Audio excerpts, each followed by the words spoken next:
नमस्कार, बहुत स्वागत न्यूज 24 मध्य प्रदेश छत्तीसगढ़ के सभी दर्शकों का।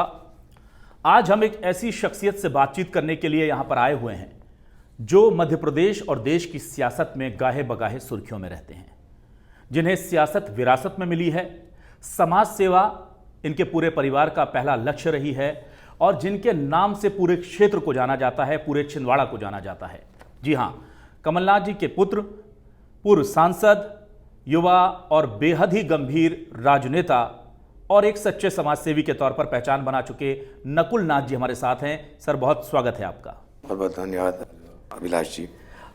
नकुल नाथ जी के बारे में किसी को कुछ बताने की ज़रूरत नहीं है। अगर संजीदा सियासत की बात की जाए, कम बोलने ज़्यादा करने वाले लोगों का ताल्लुक जिन लोगों से है उनमें नकुल नाथ जी की पहचान है और नकुल नाथ जी जहाँ भी रहे लोगों की दिलचस्पी उनमें बहुत रहती है।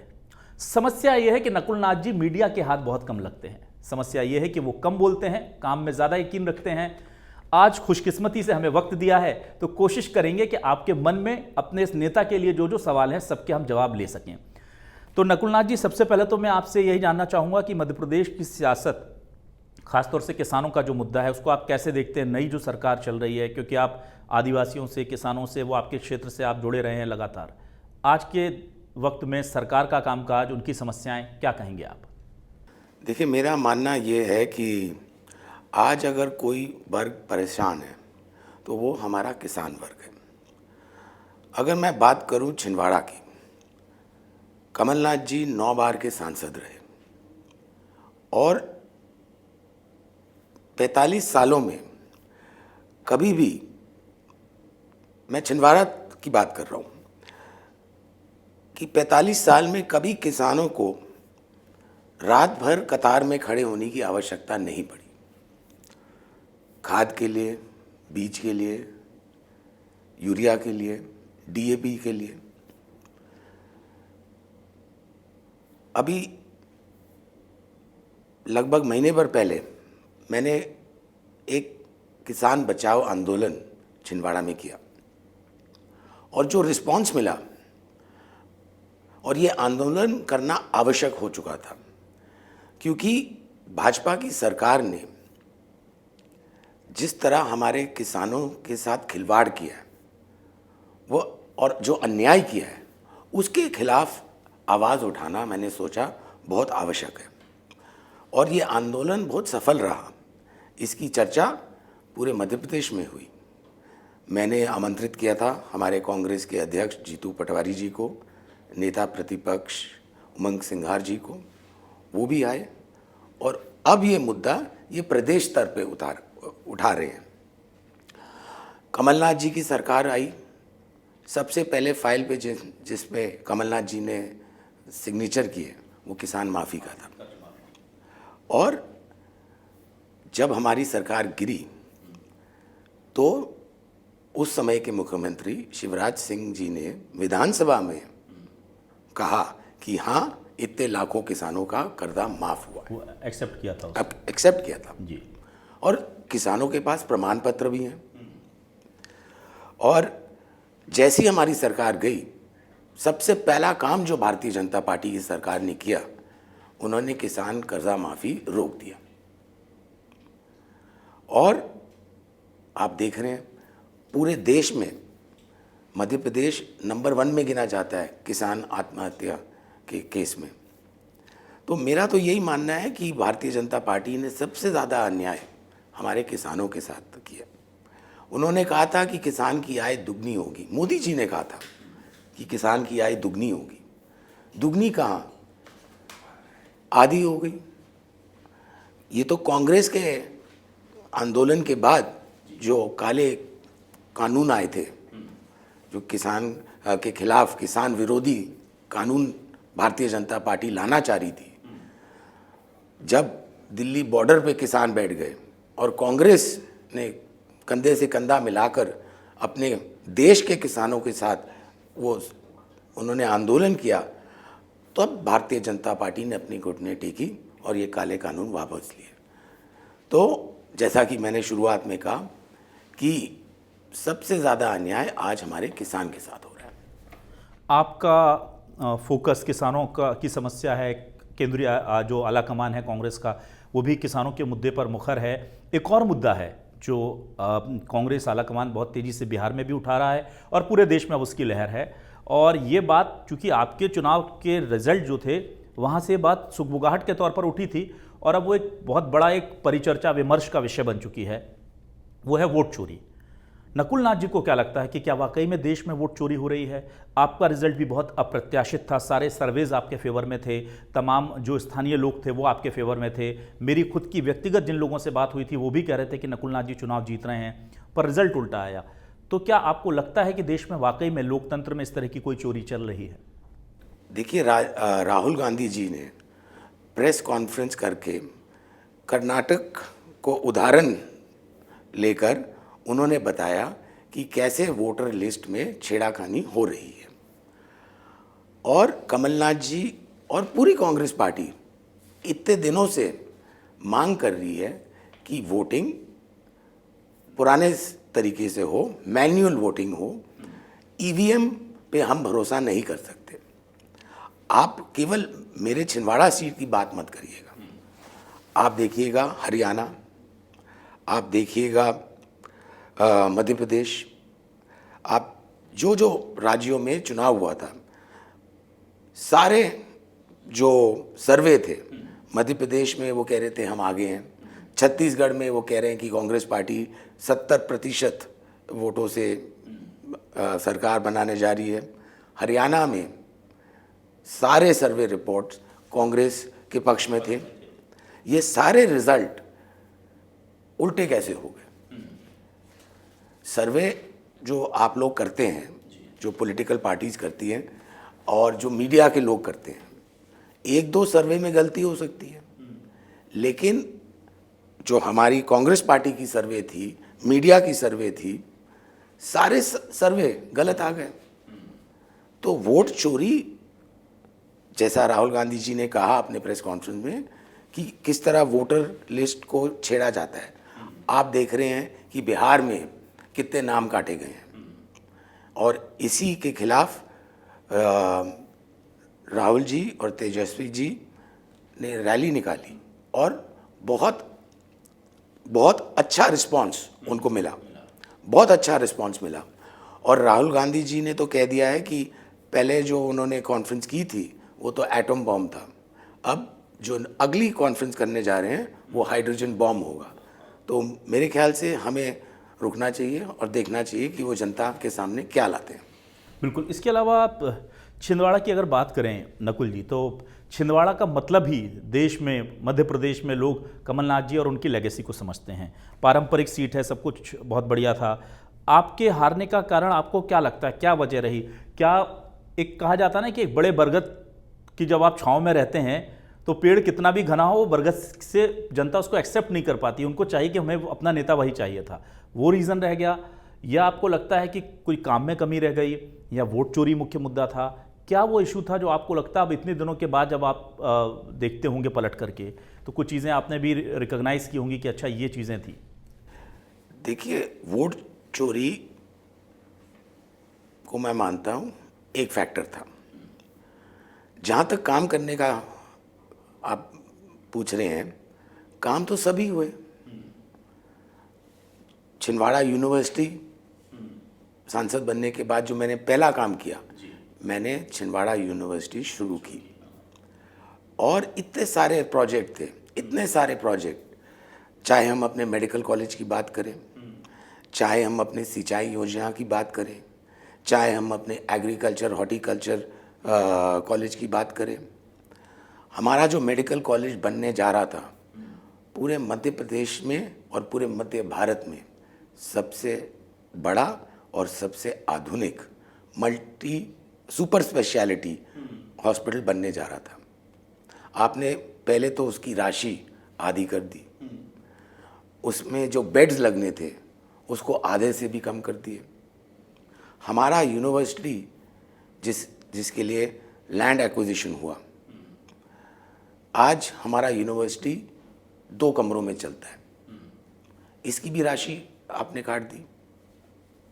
तो सिंचाई, जिससे हमारा किसान आज पानी के लिए तड़प रहा है, सिंचाई योजना की राशि आपने काट दी। ये सब भारतीय जनता पार्टी ने की। अगर हमारी सरकार नहीं गिरती तो आज मेरा मानना ये है कि छिंदवाड़ा एक महानगर के नाम से जाना जाता। कमलनाथ जी के वक्त में सभी को पता था कि छिंदवाड़ा सीट पर को पेनिट्रेट करना बीजेपी का एकमात्र उद्देश्य, और वो कहते भी थे। शिवराज जी ने कहा था कि हमारा एकमात्र लक्ष्य है कि हमको छिंदवाड़ा जीतना है। उनके तमाम केंद्रीय नेताओं ने कहा था। ऑफ द रिकॉर्ड ये था कि अमित शाह जी ने बहुत सारे मंत्रियों को बैठाया था। इतनी मेगा टीम तो एक पूरे प्रदेश में नहीं बैठाई जाती जितनी छिंदवाड़ा में बैठाई गई थी। लेकिन मैं ये जानना चाहता हूँ कि जो आप आरोप लगा रहे हैं बड़ा गंभीर है, क्या वाकई में पॉलिटिकल वेंडेटा इस हद तक था कि कांग्रेस से जो विरोध था वो लोगों के मेडिकल कॉलेजेस, यूनिवर्सिटी, यहाँ तक इस स्तर पर भी जाकर के काम किया गया, उसे प्रभावित किया गया? बिल्कुल। और इन्होंने ठीक चुनाव से पहले पैसे के बल पर हमारा छिंदवाड़ा से एक विधायक तोड़ा। पद के लालच से हमारे तमाम वरिष्ठ कांग्रेस के जो पदाधिकारी थे उनको बीजेपी में शामिल किया। और चुनाव प्रचार के समय 13 दिन मुख्यमंत्री छिंदवाड़ा में थे। अमित शाह जी छिंदवाड़ा आए। उनके पास तो 540 से भी ज़्यादा लोकसभा क्षेत्र थे जहां वो जा सकते थे, लेकिन वो आए। मुख्यमंत्री 13 दिन रहे। अमित शाह रात रुके। फिर मुझे पता नहीं आपको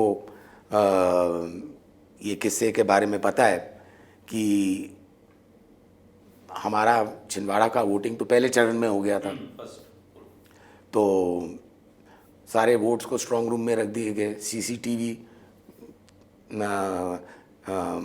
चल रहे थे। और एक दिन अचानक कुछ घंटों के लिए सारे सीसीटीवी बंद हो गए। वो कह रहे थे कि बिजली गिर गई और सारे सीसीटीवी बंद हो गए। अगले दिन मैं वहाँ पहुँचा, मैंने जायज़ा भी लिया कि क्या हुआ, कैसे हुआ। और सबका कहना ये था कि उस दिन तो धूप थी, बिजली कहाँ से गिरी।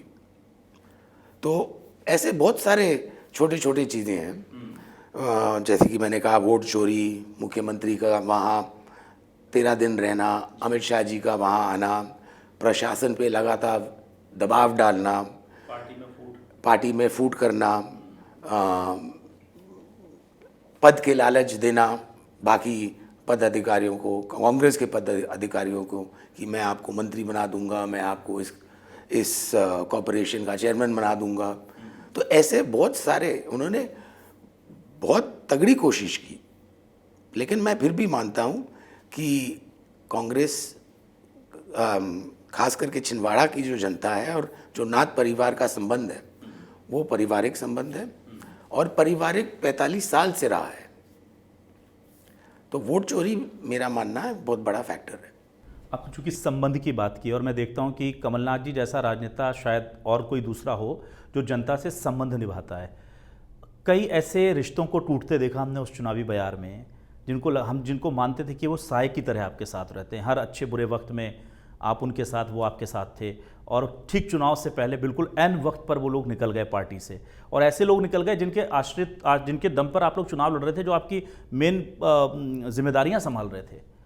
तो कितना हर्ट करता है। और अब जब कभी मिलते हैं उनसे आप, तो क्या सोच होती है, क्या बात होती है, ज़रा वो बताइए। क्योंकि भरोसा कैसे रिश्ते और संबंध निभाए जाते हैं, कमलनाथ जी ने बहुत लोगों को सिखाया। पर जब उन्हें वक्त ने सिखाया तो फिर अब क्या सीख मिली है? देखिए, जैसा कि मैंने कहा कि हमारा नाथ परिवार का और छिंदवाड़ा का राजनीतिक संबंध नहीं है, पारिवारिक संबंध है। और जो भी हमारे परिवार से टूट के जाता है दुख तो होता ही है। और आपने एक और सवाल पूछा कि कैसे लगता है कि जब आप उनसे जब से वो टूट के गए हैं हमारे परिवार से, हमारा आमना सामना नहीं हुआ। आपको लगता है वो कभी कोई दूसरी तरीके से उन्होंने आप तक अप्रोच की हो या बताया हो कि गलती हो गई, ऐसा कभी कुछ लगा? या आपको लगता है कि शायद अब वो इतने ज़्यादा शर्मिंदा है कि मिलते ही नहीं सामने आकर? अब ये आप उनसे पूछिए। लेकिन कई कार्यकर्ता हैं जो और पदाधिकारी हैं कांग्रेस के पुराने, जो मैसेज भेजते रहते हैं, आज दिन तक मुझे नमस्कार और दिवाली की शुभकामनाएं, होली की शुभकामनाएं वो भेजते रहते हैं। आप रिप्लाई करते हैं? बिल्कुल करता हूँ।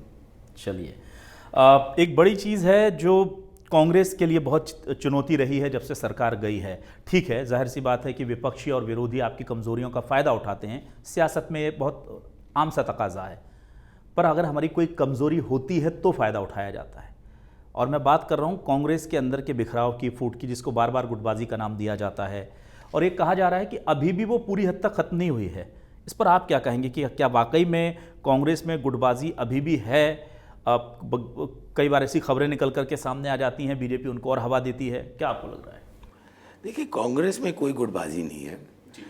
कांग्रेस के जो भी मध्य प्रदेश के नेता हैं और पदाधिकारी हैं, सब कांग्रेस के सिपाही हैं।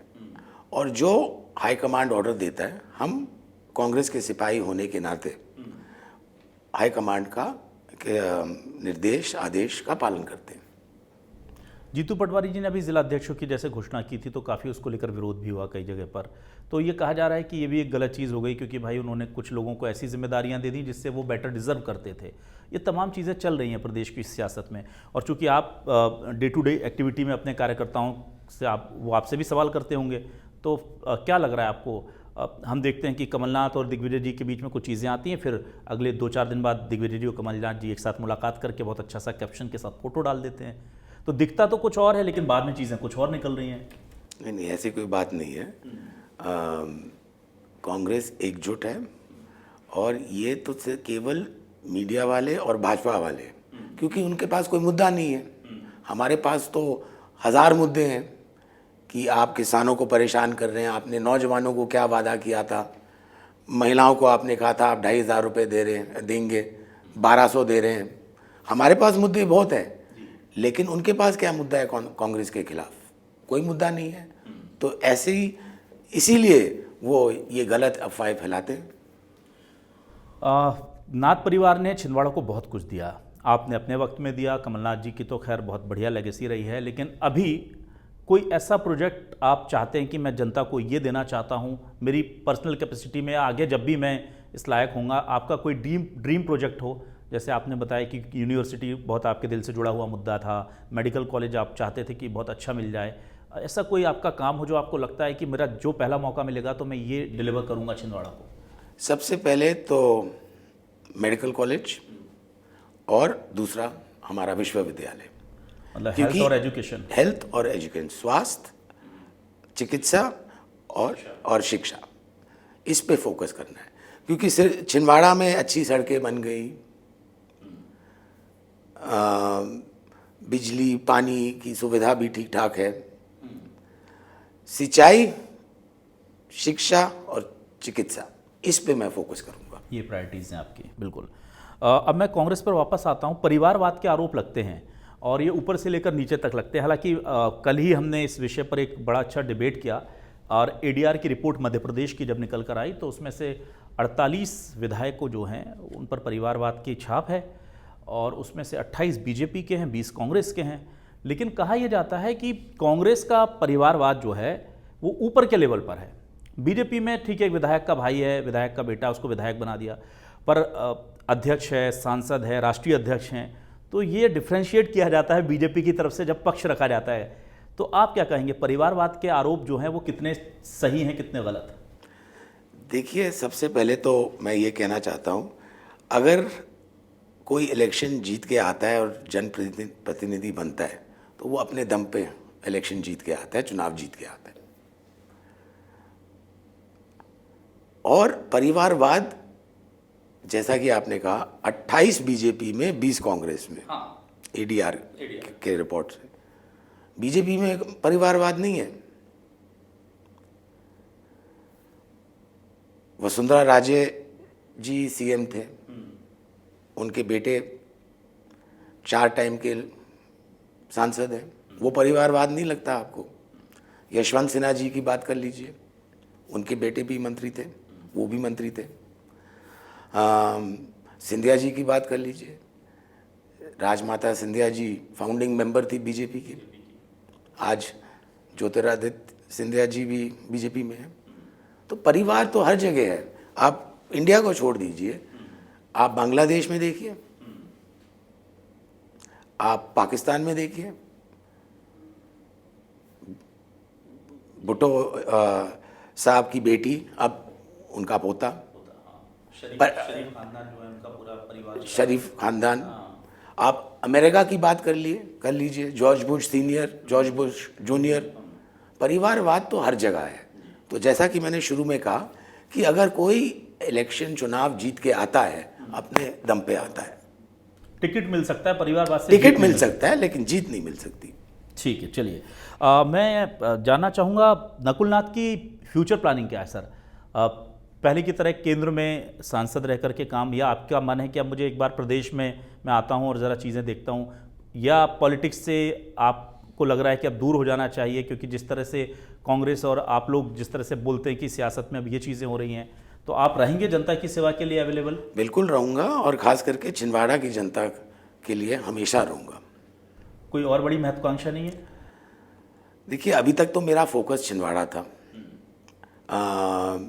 कमलनाथ जी प्रदेश संभाल रहे थे, और पार्टी अगर मुझे कोई जिम्मेदारी देती है छिंदवाड़ा के बाहर, तो मैं वो जिम्मेदारी निभाने को तैयार हूँ।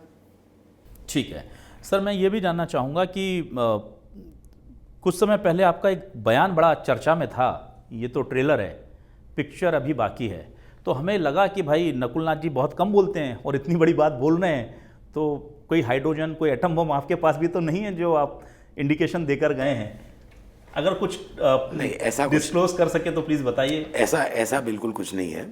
मैंने जैसे कि आपको कहा कि मैं पार्टी का सिपाही हूँ, और अगर मुझे पार्टी कोई जिम्मेदारी जवाबदारी देती है तो मैं उसे निभाऊंगा। अभी पार्टी में हम देख रहे हैं कि बहुत एक नई पीढ़ी को लीडरशिप देने के लिए राहुल गांधी जी और आला कमान अब धीरे धीरे मन बना चुका है। पीढ़ी परिवर्तन की जो बात होती है, जो बीजेपी ने शायद समय से थोड़ा पहले किया था, जो अब कांग्रेस को लग रहा है, ये जो बदलाव है इसको आप कैसे देखते हैं? क्योंकि अब हम देख रहे हैं कि सीनियर लीडरशिप जो थी वो अब लगभग ऐसी स्थिति में है कि अब उनको जूनियर लीडरशिप को अपनी जिम्मेदारियां सौंपनी हैं। प्रदेश में हम जीतू पटवारी को देख रहे हैं, जबकि बहुत सीनियर लीडर्स हमारे साथ मौजूद थे। तो स्टेयरिंग अब नए लोगों के हाथ में है। ये बदलाव आप कैसे देख रहे हैं? क्या आने वाले दिनों में रिजल्ट दे पाएगा? क्योंकि अनुभव दूर हो रहा है, ऊर्जा साथ आ रही है, तो दोनों को मेंटेन कर पाएंगे? देखिए, ऊर्जा एक तरफ है, अनुभव एक तरफ है, और मेरा मानना ये है कि दोनों की आवश्यकता है, अनुभव की भी और ऊर्जा की भी। और मैं राहुल जी से सहमत हूँ कि नए चेहरों को मौका देना चाहिए। केवल लीडरशिप तक ही ये सीमित ना रहे, हमारे जूनियर कार्यकर्ताओं में भी, क्योंकि कई कार्यकर्ता हैं जो पिछले 10-15 साल से एक ही पद पर है। नए लोगों को आगे आने का मौका नहीं मिलता।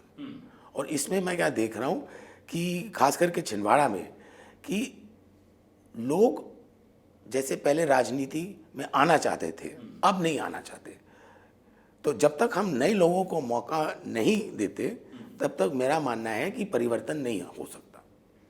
और जैसा मैंने कहा, अनुभव और ऊर्जा दोनों की आवश्यकता है। एक बहुत ज्वलंत विषय है, चूँकि आप कमोवेश यूथ चीज़ों को, यंग पॉलिटिशियंस और इन चीज़ों को समझते हैं। सोशल मीडिया ने पॉलिटिक्स को बहुत डाइवर्ट किया है और बहुत डाइवर्सिफाई भी कर दिया है। अब लोगों को लगता है कि फील्ड पर जितना काम कर रहे हैं उससे ज़्यादा आपको सोशल मीडिया पर काम करते दिखना है। अब लगता है कि वोटर कितने हैं से ज़्यादा इंपॉर्टेंट है कि हमारे फॉलोअर कितने हैं। और इसी के साथ एआई का कॉकटेल बन गया है। हाल ही में हमने देखा बिहार में कुछ बड़े विवादित एआई वीडियोस भी निकले हैं, जनरेट हुए हैं। और इसके लिए सिर्फ मॉरल पुलिसिंग है, क्योंकि आप किस लेवल का बना रहे हैं वीडियो, किस लेवल की आप कैप्शनिंग कर रहे हैं, किस लेवल का फ़ोटो लगा रहे हैं, आप अपनी प्रचार सामग्री में किस तरह की चीज़ें इस्तेमाल कर रहे हैं। बीजेपी और कांग्रेस दोनों कुछ ना कुछ ऐसा कर चुके हैं जिसको लेकर के लोगों को लगा है कि यार एक राजनीतिक पार्टी के ऑफिशियल ट्विटर या किसी दूसरे सोशल मीडिया प्लेटफॉर्म से ये चीज़ें नहीं होनी चाहिए। आप कैसे देखते हैं सर, शुचिता कैसे बचेगी? देखिए, आपकी बात बिल्कुल सही है और मैं आपके बात से बिल्कुल सहमत हूँ। 2019 में जब मैंने अपना पहला लोकसभा चुनाव लड़ा, तब लगभग 30%, मैं छिंदवाड़ा की बात कर रहा हूँ, 30% लोग सोशल मीडिया पे थे छिंदवाड़ा में। फिर क्या हुआ, बीच में कोविड आया, सब घर बैठ गए। और कोविड के बाद जब मैंने दौरे शुरू किए, जिन लोगों को स्मार्टफोन चलाना नहीं आता था, वो सब लोग के हाथों में स्मार्टफोन। और मेरा मानना ये है कि ये जो 2 साल कोविड में लोगों को घर बैठना पड़ा, जब लॉकडाउन था, तब बहुत सारे लोग सोशल मीडिया से जुड़े। जो हमारे बुजुर्ग हैं, उनको तो वो नोकिया का बटन वाला फ़ोन चाहिए होता था। आज वो लोग भी अपने स्मार्टफोन पे, फेसबुक पे, ट्विटर पे, इंस्टाग्राम पे। और मैं आपको बताना चाहता हूँ, आज राजनीति सोशल मीडिया और मीडिया के थ्रू होती है। वो ज़माना गया जब चुनाव झंडा, बैनर, पोस्टर, वॉल पेंटिंग के माध्यम से आपका प्रचार होता था। अब वो ज़ीरो के बराबर है। सोशल मीडिया, अब मैं कहता हूँ, आपके चुनाव प्रचार में 90% रोल प्ले करती है। मोहन यादव जी की सरकार जो है उसको लेकर के कांग्रेस बहुत आरोप लगाती है। आप कैसे देखते हैं डॉक्टर मोहन यादव जी की सरकार को? शिवराज जी का एक लंबा कार्यकाल रहा और इतने लंबे कार्यकाल के बाद बीजेपी ने फेस चेंज कर दिया और अब वो काम कर रहे हैं। तो पहले के काम को, आज के काम को आप कैसे देखते हैं? 2-3 बड़ी चुनौतियां आपको लगता है कि सरकार इस मामले में बहुत अच्छा नहीं कर पा रही है, ऐसा आपको कौन सी फैक्टर है वो? जैसा कि हमने शुरुआत की थी, ये किसानों के मामलों में फेल है। और ये जो नया ट्रेंड शुरू हुआ है मध्य प्रदेश में कि आदिवासियों की ज़मीन, या तो आप उसको सामान्य में कन्वर्ट कर देते हैं या इसे आप टेक ओवर कर लेते हैं, इससे आदिवासी समाज में बहुत बुरा मैसेज जा रहा है।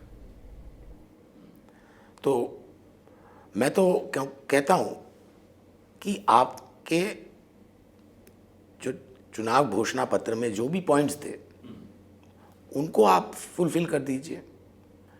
आप उन्हीं चीज़ों को फुलफिल नहीं कर पा रहे जो आपने अपने घोषणा पत्र में, चुनाव के समय आपने घोषणा करी थी। घोषणा पत्र के माध्यम से आप 50% उसका पूरा कर दीजिए, तो मैं कहूँगा कि आप सक्सेसफुल सरकार है। इन्होंने तो 99% इन्होंने अपना घोषणा पत्र में से कुछ अपना वादा पूरा नहीं किया। चलिए, आप चूंकि बहुत साफगोई से जवाब देते हैं और एक पॉलिटिशियंस की तरह अमूमन जो होता है कि डक कर जाते हैं सवाल को, 1% की जो गुंजाइश आपने छोड़ी है, मुझे बहुत ईमानदारी से बताइए, कहाँ आपको लग रहा है? जैसे मैं देख रहा हूँ कि मोहन यादव जी निवेश को लेकर के बहुत ज़्यादा, जो कमलनाथ जी का भी ड्रीम प्रोजेक्ट होता था कि वो भी पूरे चाहते थे कि देश नहीं विदेश से भी हम निवेश को लाएं, और छिंदवाड़ा में उन्होंने वो करके भी दिखाया।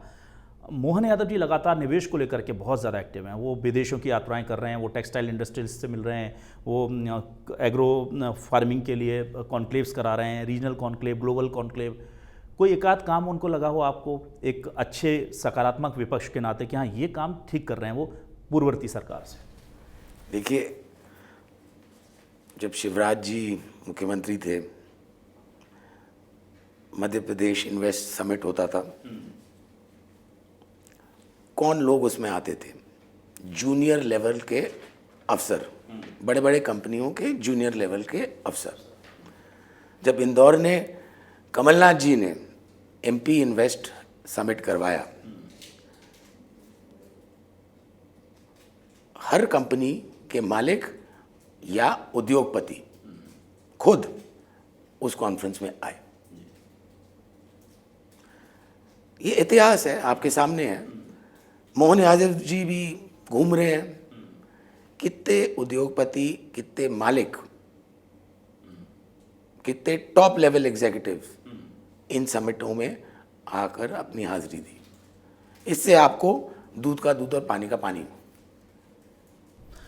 अंतिम सवाल लूंगा मैं आपसे, क्या आपको लगता है कि आने वाले वक्त में कांग्रेस बहुत जल्दी रिगेन कर पाएगी अगला चुनाव तमाम चीज़ों के साथ? मैं सारी इफ एंड बट की कंडीशन लगा रहा हूँ, क्योंकि फिर कांग्रेस कहती है कि नहीं वो ईवीएम गड़बड़ थी, नहीं वो वोट चोरी हो गई, नहीं वोटर लिस्ट में गड़बड़ी हो गई, हमारे लोग खरीद लिए, हमारे लोग टूट गए। सारे इफ एंड बट लगा दीजिए, उसके बाद कांग्रेस के क्या फेयर चांस हैं सत्ता में आने के, विधानसभा में और लोकसभा में? देखिए, आज आप जनता के बीच में जाते हैं, मैं भी जनता के बीच में जाता हूँ।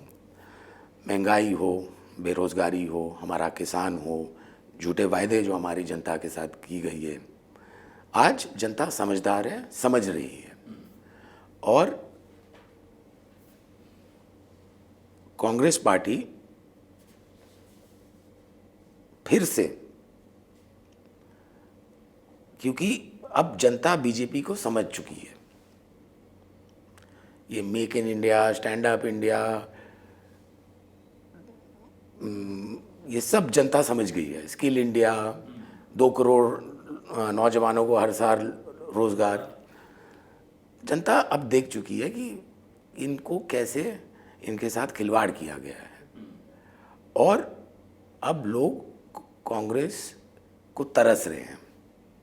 और मेरा पूरा मानना है कि हम 28 में और 29 में पूर्ण बहुमत से मध्य प्रदेश में और केंद्रीय में सरकार बनाने जा रहे हैं।